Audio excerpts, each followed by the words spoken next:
ये गणेश व्यास पोथी के नाम से जाने जाते हैं। काफ़ी अच्छा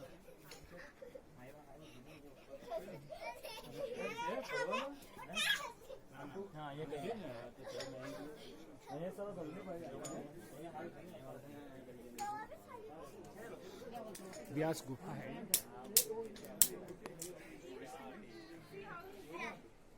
इसी पावन गुफा में बैठ करके हमारे जितने भी ग्रंथ वेद पुराण शास्त्र हैं सबकी रचना यहीं पे की।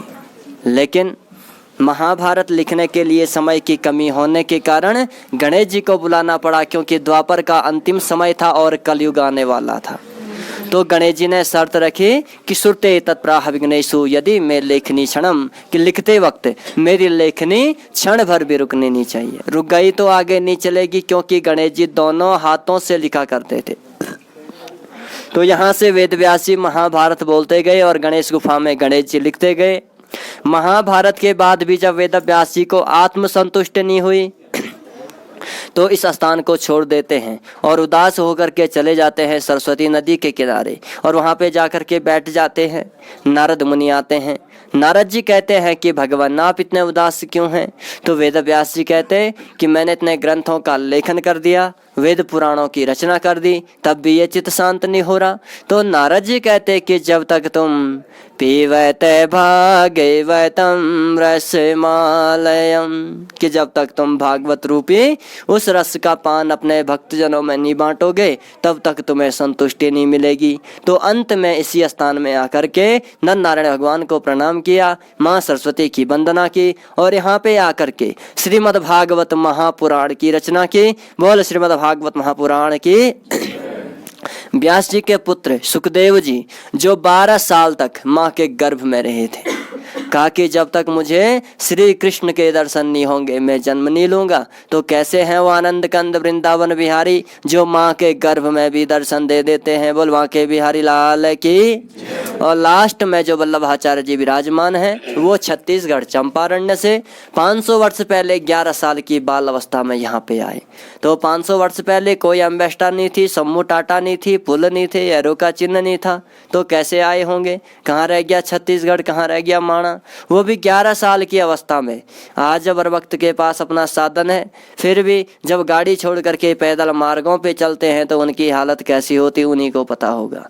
तो ये एक ही सूत्र को लेकर आए कि वेद व्यास जी का पुण्य धाम कहाँ पे होगा? जहाँ पे ब्रह्म नद्याम सरस्वत्याम आश्रमम पश्चिमी तटे सम्याम प्रासिति प्रोक्त और श्रीराम सत्रवर्धनम, कि जहाँ पे ज्ञान को देने वाली माँ सरस्वती हो, सम्य प्रास नामक क्षेत्र हो, वेद की झाड़ियाँ हो। सोच लीजिए उसी स्थान पे वेद व्यास जी का पुण्य धाम होगा। जब वल्लभाचार्य जी यहाँ पे आए तो साक्षात वेद व्यास जी के दर्शन हुए, क्योंकि अश्वस्थामा बलिर्व्यासो हनुमानश्च विभीषण कृपा परशुरामश्च सप्ते तैतृजीविनो।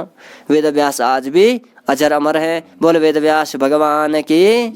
ये विशाल शिला जो दिख रही है ये व्यास जी की पुस्तक है, व्यास पोथी। इसको बाहर से देखोगे अलग अलग पन्ने स्पष्ट दिखाई देते हैं। तो द्वापर में ये भोजपत्र हुआ करती थी, जो ही कलयुग आया पत्थर में अवतरित हो गया। अगर भोजपत्र ही रहता तो भक्त इसे मार्केट में बेच देते कोरोना काल की स्थिति में। तो आपने बद्री विशाल के अंदर भगवान विष्णु जी की मूर्ति देखी होगी। ये मूर्ति किसी कलाकार ने नहीं बनाई, ये स्वयंभू विष्णु है। जब द्वापर का अंतिम समय था, कलयुग आने वाला था, तो भगवान विष्णु शालिग्राम पत्थर की मूर्ति में विराजमान हो गए। कहा कि जो भक्त श्रद्धा भक्ति से मेरे इस विग्रह के दर्शन करेंगे उनको मेरे साक्षात दर्शनों का फल प्राप्त होगा। तो भागवत की बुक भी साक्षात कृष्ण स्वरूप होती, कलयुग आते ये भी पत्थर में अवतरित हो गया। बलभद्र विशाल भगवान की हरि ओम। आप लोगों की यात्रा मंगलमय हो, मनोकामना परिपूर्ण हो, इसी प्रकार की भक्ति बनी रहे। सतयुग में भगवान का नाम लेते थे, भगवान दौड़े आते थे। त्रेता युग में यज्ञ की पूर्ण आहुति से, द्वापर में वर्षों घोर तपस्या से, और वो तपस्थली यही स्थान है जहाँ पे आज भी एक दिन की तपस्या करने से 10,000 वर्ष की तपस्या का फल प्राप्त होता। और कलोर भक्ति कीर्तनार्थ, इस कलयुग में इसी तरह का भक्ति संकीर्तन न जाने किस रूप में नारायण मिल जाते हैं। बलभद्र विशाल भगवान की हरि ओम। पुनः दर्शन प्राप्ति ही।